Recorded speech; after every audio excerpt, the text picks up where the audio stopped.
La saga Red Dead Redemption nos ha brindado en 2 ocasiones con 2 de las mejores historias de vaqueros que hayamos podido disfrutar, donde forajidos, ladrones y tipos de otra calaña cometen todo tipo de atrocidades con tal de ganarse la vida en el lejano oeste.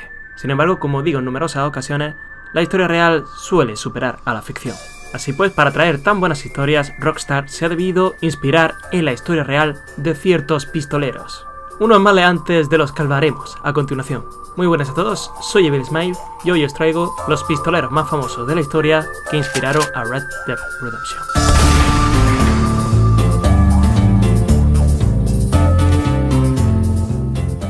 Tras la Guerra de Secesión estadounidense, producida entre 1861 y 1865, hubo un aumento, una proliferación de las armas, debido a la guerra, y a su vez esto provocó la penuria económica de los estados sureños, que fueron los más afectados ya que perdieron la guerra. Todo esto contribuyó al aumento de la criminalidad en una época donde existía impunidad por los crímenes, y donde los asaltos a trenes y el robo a los ricos convirtieron a algunos de estos forajidos en una especie de mito.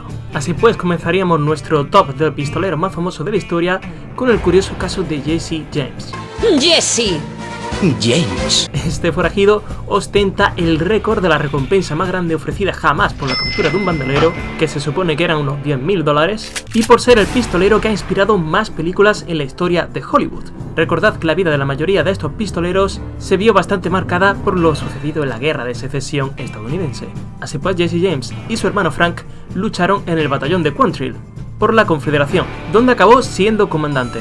Se dice que durante ese tiempo estuvo involucrado en numerosas atrocidades cometidas contra los soldados y civiles unionistas. Tras la guerra, Jesse James formaría en 1866 la famosa banda James Younger, formada por él, su hermano Frank, los 3 hermanos Younger, Cole, Jim y Bob, y los Miller, Cled y él, adquiriendo muchísima notoriedad por sus asaltos, que se centraban básicamente en bancos y trenes, es decir, los más difíciles de robar.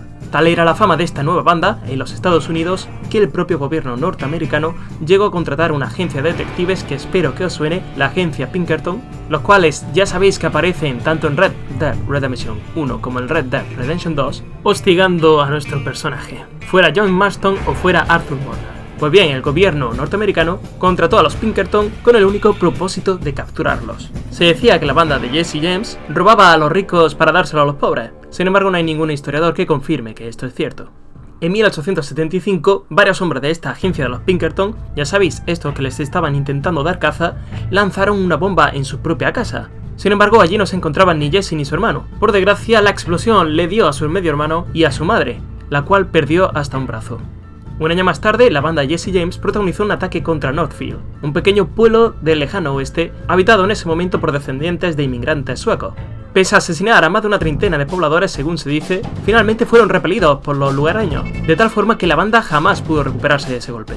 Como en ese golpe murieron o fueron apresados la mayoría de los integrantes de la banda, Jesse y su hermano formarían posteriormente una nueva banda, la James Band. Tras casarse y hacer algún que otro golpe más, los días de aventuras y sangre de Jesse James terminarían finalmente el 3 de abril de 1882, cuando este legendario pistolero y bandido fue asesinado en su propia casa de un tiro por la espalda, por nada más y nada menos que Robert Ford, un joven de nada más de 20 años que precisamente era miembro de su banda, y el cual sería posteriormente conocido como el cobarde Robert Ford. Este último, junto a su hermano Charlie, habían pactado con el gobernador el cobro de la recompensa, a cambio de entregar o matar al conocido forajido. En la tumba de Jesse James se escribiría posteriormente: en memoria de mi hijo amado, asesinado por un traidor y un cobarde cuyo nombre no merece figurar aquí. En cuanto a la suerte de su asesino, según parece fue brutalmente asesinado por un ferviente admirador de Jesse James. Supongo que donde las dan, las toman.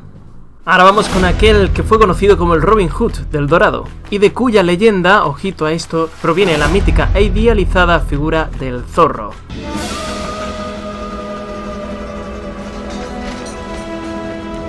¿Y esto cómo se apaga? Hablamos del conocido Joaquín Murrieta, Este hombre se hizo muy famoso, una figura mexicana casi legendaria en California durante la fiebre del oro de 1850. Su nombre se simbolizaría a partir de entonces como el movimiento de resistencia latinoamericano ante la dominación económica y cultural de los angloparlantes en las tierras de California. Harto de su situación, Murrieta no solo debió enfrentarse al racismo y a la discriminación, ya que los inmigrantes latinos estaban muy mal vistos, sino que también debió sufrir, según se dice, la violación y el asesinato de su esposa a manos de unos trabajadores norteamericanos.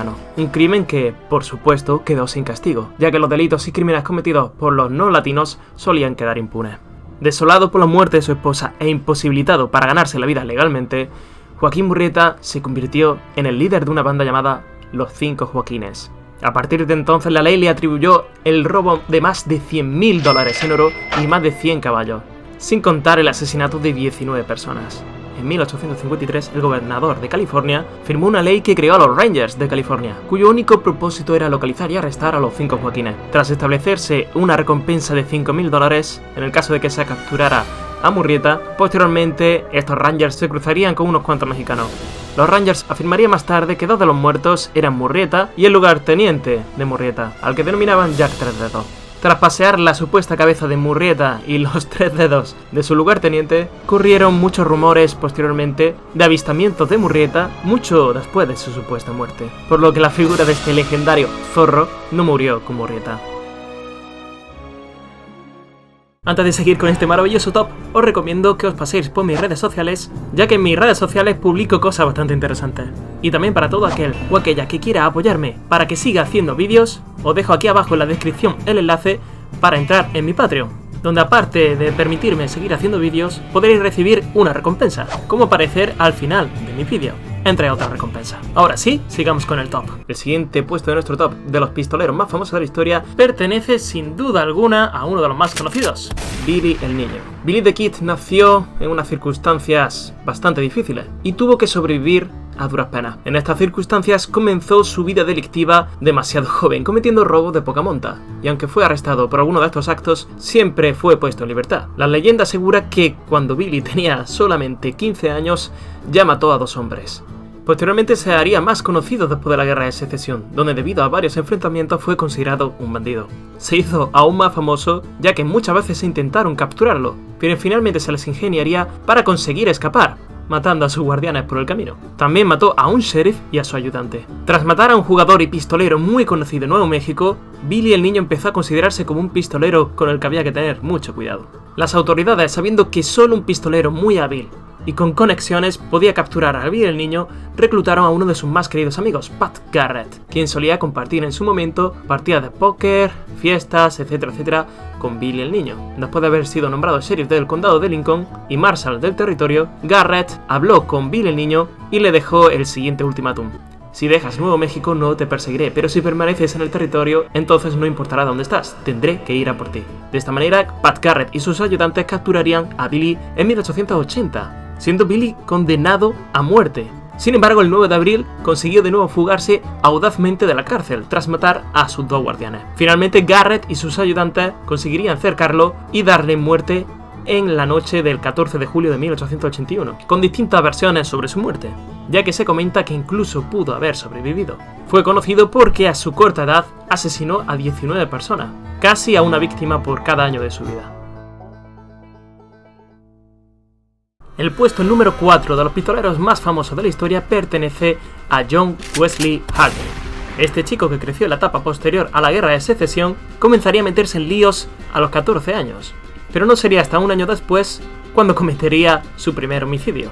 Debido a esto, Harding decidió huir, dejando un reguero de muertos a su paso. En 1871, tras encontrar trabajo como vaquero en un rancho, se encontró con 5 mexicanos armados hasta los dientes y con un aspecto un tanto peligroso. A pesar de que en ese momento se encontraba solo, Harding no dudó ni un momento en desenfundar sus 2 armas, desatando una lluvia de fuego. Instantes después, los cuerpos de aquellos 5 sujetos estaban llenos de plomo. Tras este acto, a Harding se le conoció como Dedos Fríos.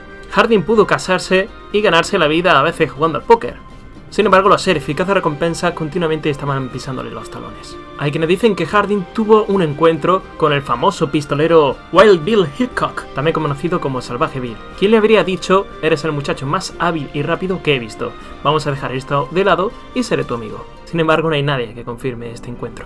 Por cosas del destino, en 1877, con muy mala fortuna, se encontró precisamente con dos marshals tejanos en un tren, por lo que fue arrestado y llevado a Texas, donde fue sentenciado en 1878 a nada más y nada menos que 25 años de prisión en la penitenciaría de Huntsville. Para muchos forajidos, su vida habría acabado ahí, pero Harding decidió estudiar Derecho, obteniendo por lo visto el título de abogado. Debido a este aparente cambio de actitud y sus éxitos académicos, la pena le fue rebajada a 17 años, saliendo en 1894 e intentando ejercer su profesión de abogado. Sin embargo, por su delictivo pasado no pudo ejercer, por lo que pronto volvería a las andadas en los bares de la zona. En agosto de 1895, cuando Harding se encontraba jugando a los dados, el sheriff John Henry Selman lo asesinó por la espalda, pegándole un tiro en toda la cabeza, dejando en su haber más de 40 muertes, supuestamente. Hay quienes calificarían a Harding como un asesino a sangre fría, mientras que otros simplemente lo tienen como un hombre bastante violento. De lo que no hay duda es que Harding se ganó su fama como uno de los pistoleros más famosos del oeste. El último puesto de nuestro top va para James Wild Bill Hickok, el cual ya hemos mencionado anteriormente. El Salvaje Bill es uno de los pistoleros más famosos del viejo oeste, ya que se cree que pudo haber matado a más de 100 hombres. Se conoce que fue un experto tirador a una edad bastante temprana, y que ganó muchísima reputación en su ciudad natal. Ya en 1858 se convirtió en agente de policía en el municipio de Monticello. En 1865 ocurriría uno de los episodios más característicos de la vida del Salvaje Bill, y es que, según parece, tras una serie de desacuerdos, el Salvaje Bill mató a David Tatt con una sola bala a 75 metros de distancia. Una distancia inmensa en la que debía calcular incluso la caída de la bala. Pese a este desencuentro, fue absuelto de todos los cargos tras afirmar que lo hizo en legítima defensa. Otro hecho característico de la vida de Wild Bill, más concretamente ya de la muerte, es que mientras jugaba al póker en Dakota del Sur, el 2 de agosto de 1876, Jack McCall le disparó a quemarropa como venganza por supuestamente un insulto que había percibido anteriormente. Y lo curioso aquí es que en el momento de la muerte del Salvaje Bill, este contaba con ases y ochos en su mano de póker, lo que más tarde sería conocido como la mano del hombre muerto. Y hasta aquí mi top de los pistoleros más famosos de la historia que inspiraron a Red Dead Redemption. Sin embargo, como mención de honor, no podría olvidarme de Wyatt Earp, con su legendario duelo OK Corral, de Clay el Loco Allison, el cual fue uno de los pocos pistoleros que no murió por un balazo, a Jim Killer Miller o Dallas Stoyanmeyer, con su famoso tiroteo de 4 muertos en 5 segundos, el cual perfectamente podría estar utilizando el Dead Eye de Red Dead Redemption. Y hasta aquí el vídeo de hoy.